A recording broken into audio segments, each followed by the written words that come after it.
Alright, everybody, so we are back for another Star Wars Galaxy of Heroes. We finally have Galactic Challenges coming into place. Belinda here is super excited now that she's going to go get some food. So, I wanted to do this into a few different categories as we go about the Galactic Challenges. The very first section that I want to talk about is going to be about the enemy squad. So, it looks as if each of these squads will be set for each of the tiers before you actually start the battle. So it doesn't really seem like there's going to be a whole lot of RNG dependency. So you can actually sort of plan and not have to just redo it and hope for better RNG.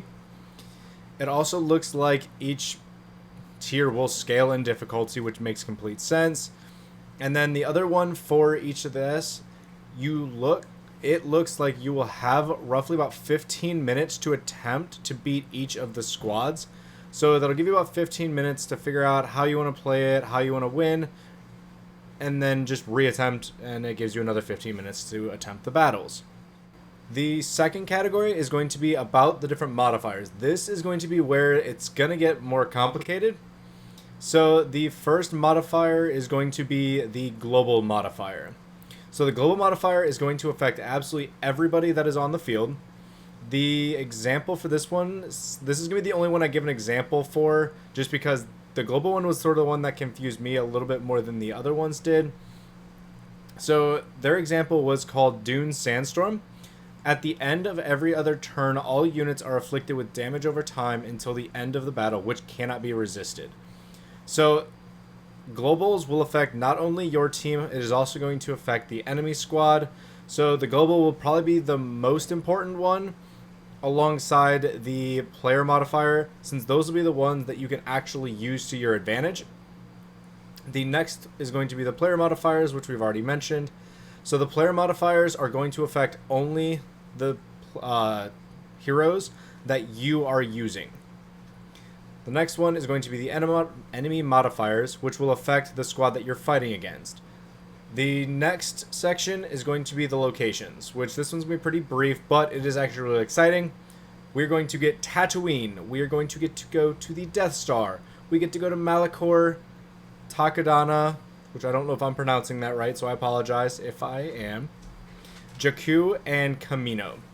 I know the Death Star is the one most people are probably going to be excited for, especially considering we already had that one leaked with a lot of the different icons, and every single title of the videos where we're going to the Death Star.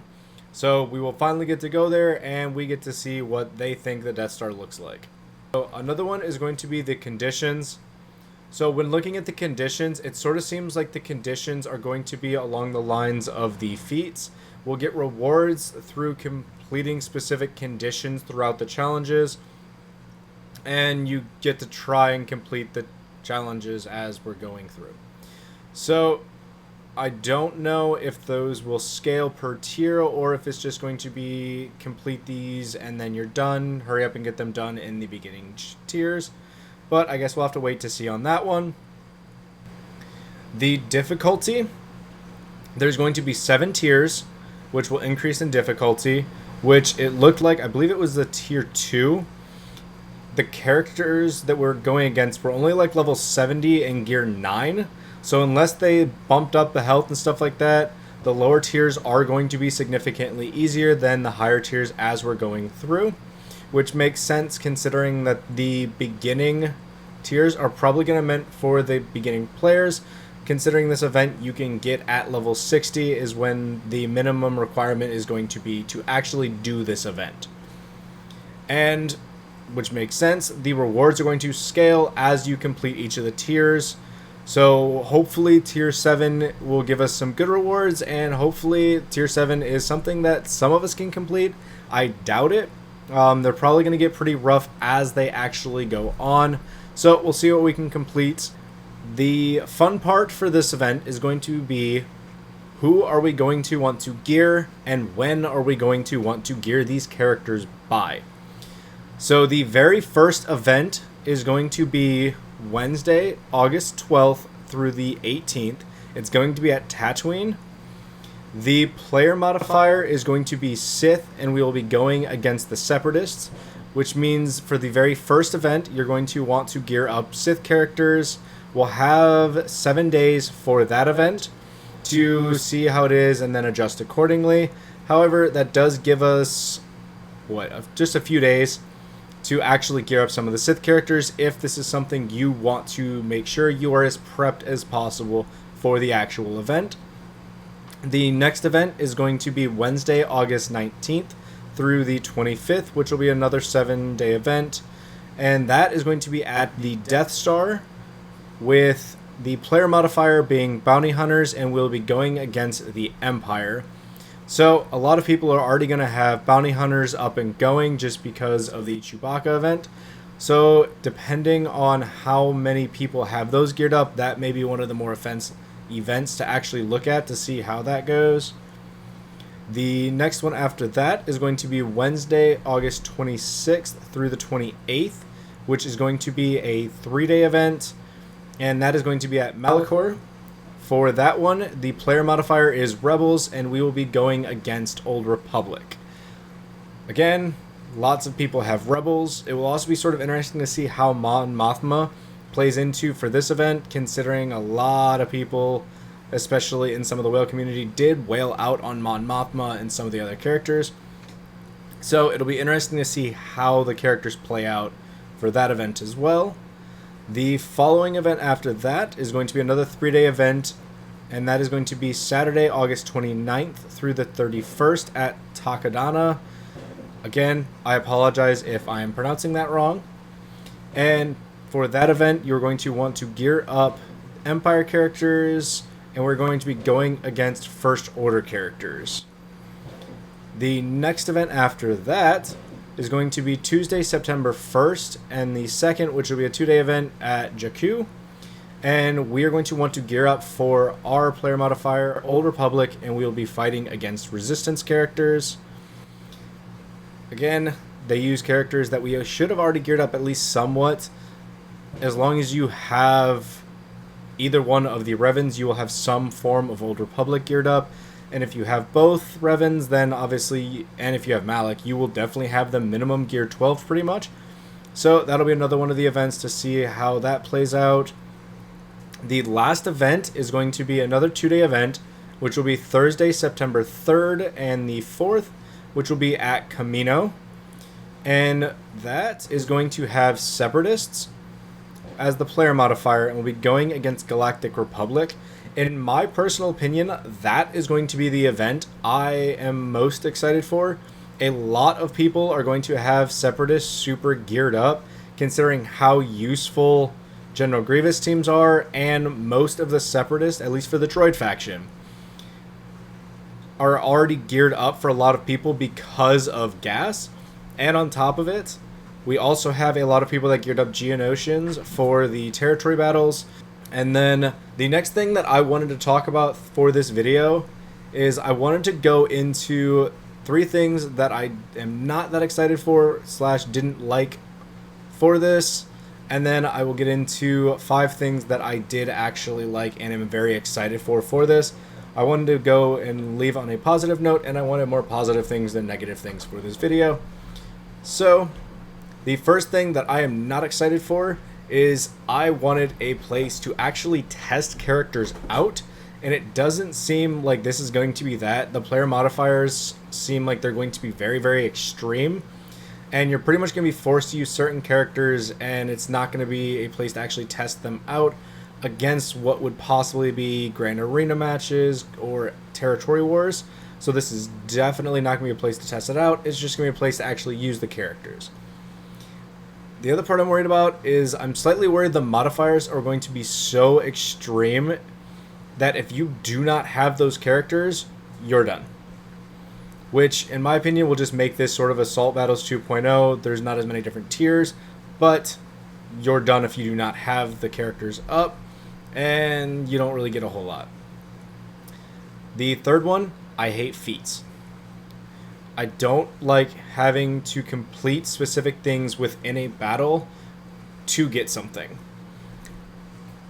This is definitely going to be better for me because I can attempt it multiple times, but I still am not huge on it. At least for this, it shouldn't, I hope, affect anything for Squad Arena or my Fleet Arena, because I absolutely despise when they try and make me do undermanned fleet teams for Fleet Arena. I can't stand it. Alright, so now that we are done with the 3 things that I am not excited for, let's get on to what I am excited for Galactic Challenges, because this is going to be a huge event and hopefully a changing point for CG especially. This seems like it's going to go well, and I am actually very hopeful for this. So, the first one is they did not go through with the ticket system. They talked about having tickets and having those tickets tied to the dailies. I am very excited that they decided to cut that out. I personally I complete all of my stuff in the morning except for my Squad Arena and Fleet Arena, and if that would affect me and me essentially have to change my payout or change the times I can do things, then that would disrupt my entire routine for Star Wars, and I just did not want that. So I am super stoked that they just decided to get rid of the ticket system entirely. I am also excited that the modifiers may actually be useful in making characters that honestly sort of suck more useful. I don't have him geared. I want to have him geared, but example, the very first Galactic Challenge is going to be using Sith. It doesn't seem like Darth Maul will be useful for this one, but it seems like Darth Vader will be, and I want to get to use Sith characters. I love the Sith, and I want them to have fun, and I don't want this to be something where I don't enjoy doing it, or I'm forced to use characters that I don't want to. So I'm hoping that it allows a lot of the characters that some of us geared up, a lot of us didn't, especially if you were minimaxing things. But for those people who did level up Darth Maul and some of the other characters, I hope those people get to use the characters they want to for these challenges. As well, anything to ease the gear crunch in Star Wars Galaxy of Heroes would be absolutely amazing. The only screenshot or image they have for the rewards does not seem very helpful. However, it was also only in Tier 2. So if it's only in Tier 2, which had level 70 characters we're going against, and only Gear 9, I'm really hoping that as we scale up in the tiers, the stun guns. Give me stun guns, give me cuffs, something to help me ease the gear crunch, because it is very hard, especially as a free-to-play character right now, to get some of these characters geared up, especially now that relics is pretty much required if you want to compete in your arena shard. If you don't have relics in your arena team, like your SOL, you're not getting a whole lot. And I want that gear crunch to be easier so we can level up characters sooner so we can get them to those relics. The next one is, I'm very glad that they actually communicated with us in the progress for Galactic Challenges, or at least talking about going through with it. They're giving us 3 different types with the length that these events are going to be, and it seems like they're going to see which one works the best for the community and then adjust accordingly. They've even talked about adjusting the rewards, which hopefully goes in our favor, and we can see what type of game mode works best for the players that are actually playing the game. And for them to communicate that with us hopefully means a lot, and I hope that that continues to go forward, but we will see. And it seems like replayable content that we can try, and then since we can redo it, we can continue to practice and perfect the challenges and figure out what teams can work. You can spend time in the morning figuring out what may work, talk with your guildmates, talk in some of the streams for a lot of the Twitch streamers, and learn who's doing what worked. And I am super excited to stream this event and then see, okay, who in chat had what work, and then figure out, okay, these characters work for this event, do I have the gear enough to do these things? And then actually getting to replay these possibly daily, possibly every other day, or as often as possible as these events are. and giving us something to do on a regular basis for Star Wars Galaxy of Heroes, because that is something this game desperately needs that most of the other mobile games have at this point. Alright, well, if you guys liked the video, please do not forget to hit the like and subscribe button. And until next time, I will see you on the holotables, and keep gaming, guys. Let's have fun in this Star Wars universe.